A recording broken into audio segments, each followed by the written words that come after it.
Hello বন্ধুরা, তোমরা সবাই কেমন আছো? আজকে দেখি মার কিচেনে কি রান্না হচ্ছে। কি রান্না হচ্ছে? দেখো, বাঁধাকপি আর এটা কি পেঁয়াজ? হ্যাঁ, এটা পেঁয়াজ দিয়ে না, শিম আলু দিয়ে। ওই যে উপরে দেখো বগো মাছ রয়েছে, বগো মাছের ঝাল হবে। বগো মাছের ঝাল, হ্যাঁ, আর হচ্ছে ভাজা, আর হচ্ছে ভাজা। ডাল।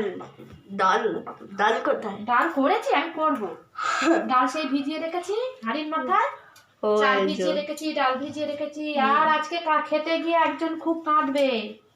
কেন কাঁদবে? এটার জন্য হ্যাঁ, উঠছে, খেতে গিয়ে একটু কান্না কান্না হবে। যাও ঘরে যাও বাবা। হ্যালো, আরে কেটে যাবে আমার হাত। আমি আগে বল টমেটোর সাথে একটু আদা নিয়ে আসতে, শিগগিরই কাট।